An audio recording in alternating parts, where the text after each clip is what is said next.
अभी गवई साहब ने इनको करारा तमाचा मारा। सुप्रीम कोर्ट ने अभी कहा कि जो बुलडोजर का न्याय आप ले आए हैं ये पूर्ण रूप से भारत को विनाश के रास्ते पर ले जाएगा। ये न्याय आप समझिए मेरे भाई।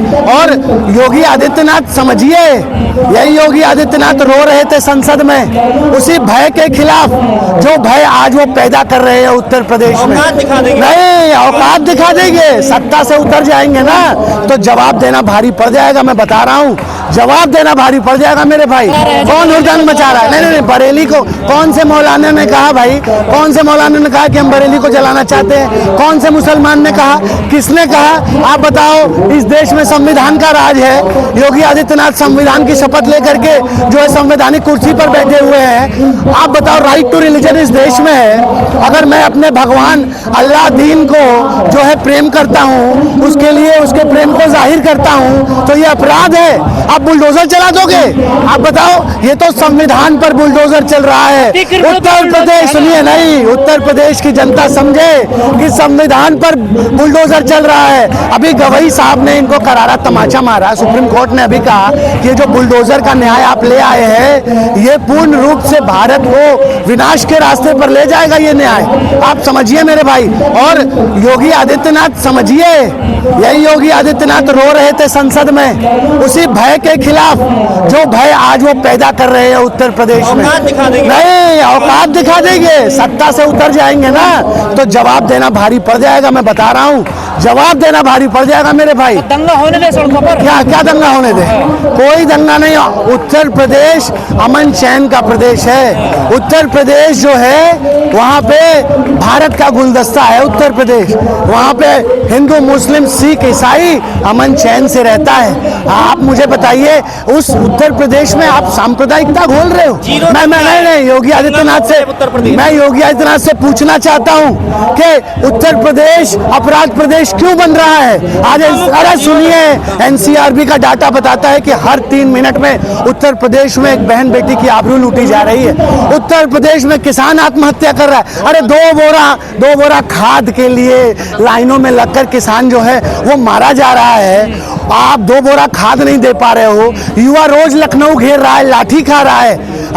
आपके पास रोजगार सृजन का कोई वो नहीं है। बड़े आसानी से आप राज्य में दंगा। अरे सुनिए ना, Yogi Adityanath has failed as the chief minister of Uttar Pradesh. और सुनिए, जब आदमी फेल हो जाता है तो फिर वो छुपता है। और ये जो सांप्रदायिक शक्तियां हैं ये कहाँ छुपती हैं? ये सांप्रदायिकता के पीछे जाके छुपती हैं। जब इनसे सवाल पूछो रोजी रोजगार किसान का तो ये कहते हैं वो देखो मस्जिद। जब इनसे पूछो कि हमको रोजगार क्यों नहीं मिल रहा है तो ये कहते हैं वो देखो आई लव मोहम्मद। जब इनसे पूछा जाता है कि अरे हमारे जो है ट्रेनों में हमें चलने के लिए जगह क्यों नहीं है, अभी होली छठ आ रहा है, दिवाली, अभी दिवाली छठ आ रहा है, देखेंगे कि किस तरीके से भेड़ बकरियों की तरह लोग ट्रेनों में। क्या इलाज हो? कितनों का इलाज करोगे? तुम्हारी कह तो रहा हूँ, तुम्हारी जेलें कम पड़ जाएंगी। अरे दम है कितना दमन में तेरे, देख लिया है देखेंगे। जगह है कितने जेल में तेरे, देख लिया है देखेंगे। पूरे देश कहेगा आई लव कृष्ण, पूरा देश कहेगा I love Muhammad, I love Mahadev. और सुनिए, अगर अपने भगवान को मानने में, अपने भगवान को सजदा करने के लिए अगर जेल में डाला जाता है ना तो योगी की हजारों जेल जो है कम पड़ जाएंगी। तो अपने घर में करोगे क्या? नहीं, सभी जुलूस निकालते हैं, सभी अपनी धार्मिक यात्राएं निकालते हैं। कांवड़ में लोग यात्रा निकालते हैं, रामनवमी में निकालते हैं। तो अगर किसी ने आई लव मोहम्मद अपने प्रॉफिट मोहम्मद के लिए प्रेम जाहिर कर दिया तो इसमें क्या बुराई है? इस देश का संविधान अधिकार देता है, there is right to religion and everybody है। This is a democratic country. ये आजाद देश है। यहाँ पर आप ये देखिए, आप अपने मोहम्मद को प्रेम करने के लिए, अपने भगवान को प्रेम करने के लिए आप लोगों का घर बुलडोजर से गिरा देंगे। अरे लोग टूट जाते हैं। अरे सुनिए, लोग टूट जाते हैं। एक घर बनाने में तुम्हें तरस नहीं आता बुलडोजर चलाने में? आप मुझे बताओ, एक घर कितने मेहनत से बनता है, आज आप उठा करके बुलडोजर चला देते हो। एक घर क्या, एक आदमी, सुनिए माननीय योगी आदित्यनाथ से पूछना चाहता हूं, उनके घर भी परिवार होगा क्या? उनके घर में सिर्फ एक व्यक्ति के लिए आप पूरे घर को ढा दोगे? ये शर्म और दुर्भाग्य की बात है। कराई किसने? क्या किसने कराई हिंसा? क्या हिंसा कराई? आप मुझे बताइए ना, क्या शांतिपूर्ण ढंग से अपने धार्मिक यात्रा निकालना गुनाह है? यात्रा थोड़ी पोस्टर लेकर के क्या पोस्टर? प्लानिंग के अच्छा, जय श्री राम का पोस्टर लेके खड़े होंगे तो लाठीचार्ज नहीं होगा? नहीं, हर हर महादेव करके पोस्टर लेके खड़े होंगे, लाठीचार्ज नहीं करोगे, पुलिस प्रोटेक्शन दोगे और prophet Mohammad, I love Mohammad लिख के अगर जो है पोस्टर लेके चले जाओगे तो बुलडोजर से घर गिरा दोगे, लोगों पे जो है लाठी बांधोगे। ये देश की जनता देख रही है। और आप समझिए, जो आज साहिब मसलद है ना मेरे भाई, कल नहीं होंगे। किराएदार हैं, जाती मकान नहीं है। अभी जब सत्ता से उतर जाएंगे तो जवाब देना भारी पड़ जाएगा। ये लोकतंत्र है, मैं कह रहा हूँ ये लोकतंत्र है, ये लोगों से चलता है। और जिस दिन लोग जो है इनको सत्ता से बाहर कर देंगे ना, उस दिन ये लोगों के सहनशीलता को बाहर को रोक नहीं बात कर रहे हैं जिनका पाकिस्तान से कनेक्शन है। अरे सुनिए, ये डर चुके हैं, देश जाग रहा है, इसलिए ये डर चुके हैं। देश जाग रहा है। अभी ये उत्तर प्रदेश है ना, लोकसभा में हाफ और आप देखेंगे विधानसभा में साफ। उत्तर प्रदेश से क्रांति की शुरुआत होने जा रही है और भाजपा की सांप्रदायिक विचारधारा 27 में उत्तर प्रदेश उखाड़ के फेंकने जा रहा है। इसी की बौखलाहट है, इसीलिए पूरे प्रदेश को जो है दंगे में झोंकने का साजिश है। देख सकते हैं यहाँ लोग प्रदर्शन कर रहे हैं, लेकिन उसके लिए जो है उनको डाला गया पाकिस्तान से कनेक्शन। सोनम वांगचुक 21वीं सदी के गांधी हैं और उस गांधी ने ऐलान कर दिया है और लद्दाख से अब कश्मीर से कन्याकुमारी तक इस क्रांति की अलग जगेगी। और हम सोनम वांगचुक जी के साथ कंधे से कंधा मिलाकर खड़े हैं। अभी लद्दाख के हमारे भाई आए थे, किसके 370 के समर्थन में भी होंगे। आप गोदी मीडिया की भाषा मत बोलिए। ये सवाल नहीं, आप ये सवाल नहीं करते कि लद्दाख के युवाओं पर गोली किसने चलाई। आप बताओ, क्या ये सरकार नेपाल के तानाशाह सरकार बन चुकी है? नहीं, लद्दाख, मैं नरेंद्र मोदी से पूछ रहा हूं कि आप युवाओं पे गोली क्यों चला रहे हो? क्यों आंदोलनकारियों पर क्या अब गोली चलाई जाएगी? क्या अगर आंदोलनकारियों पर गोली चलाई जाएगी तो नरेंद्र मोदी जी आपकी गोलियां कम पड़ जाएंगी, हमारे सीने कम नहीं पड़ेंगे। मैं इस देश की जनता से कह रहा हूं, अरे कब जागोगे? जब सब कुछ खत्म हो जाएगा। मणिपुर, लद्दाख तो झांकी है। अगर इस नरेंद्र मोदी की नफरत की विचारधारा को नहीं रोका तो पूरा देश जलना बाकी है। लंबे समय तक नहीं, सोनम वांगचुक के लिए हम कंधे से कंधा मिला के लड़ाई लड़ रहे हैं। कल हम सुप्रीम कोर्ट में जा रहे हैं। माननीय सर्वोच्च न्यायालय ने हमारे मामले को लिस्ट कर लिया है। उनकी पत्नी और तमाम हमारी टीम जो है ये लड़ाई अंतिम सांस तक लड़ेगी। और कितने सोनम वांगचुक को बंद करोगे? इस देश का हर युवा सोनम वांगचुक बनने को तैयार है।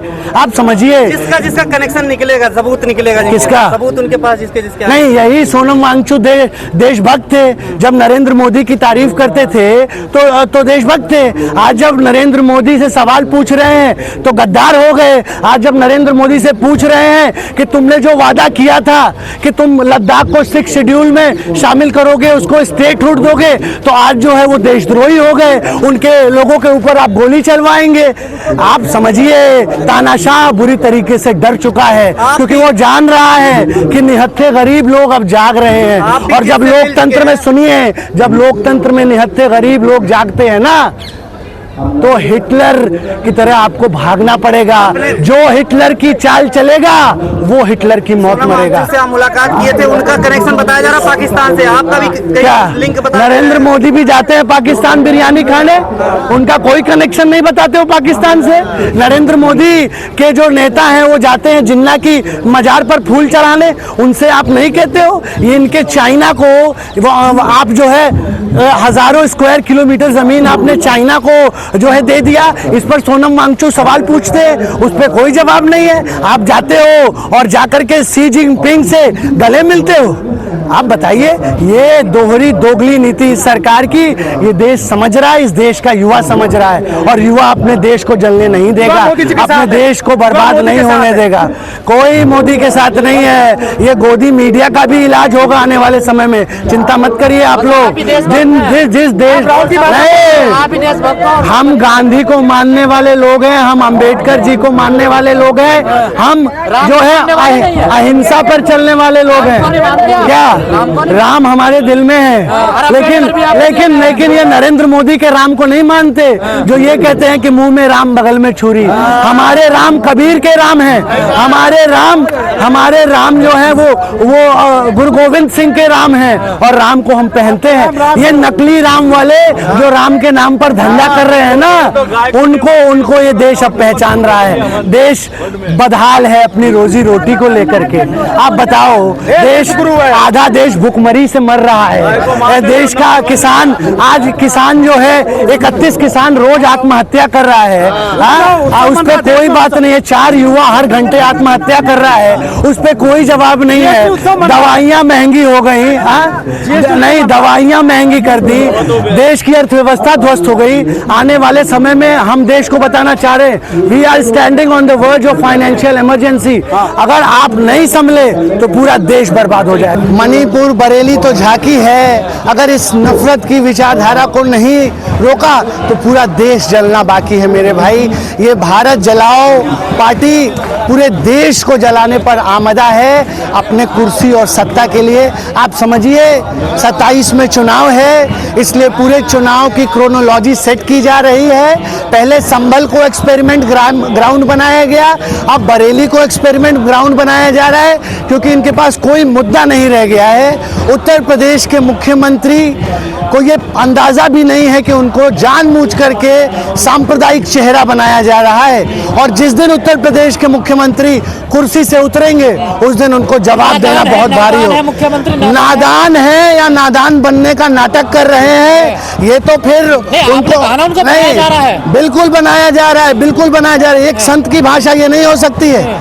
आप बताइए, सूबे का सबसे बड़ा मुख्यमंत्री छोटे भैया गुंडों की तरह से उसकी भाषा हो, जो एक संवैधानिक पद पर बैठा हो, वो जो है रोज सांप्रदायिक भाषण देता हो।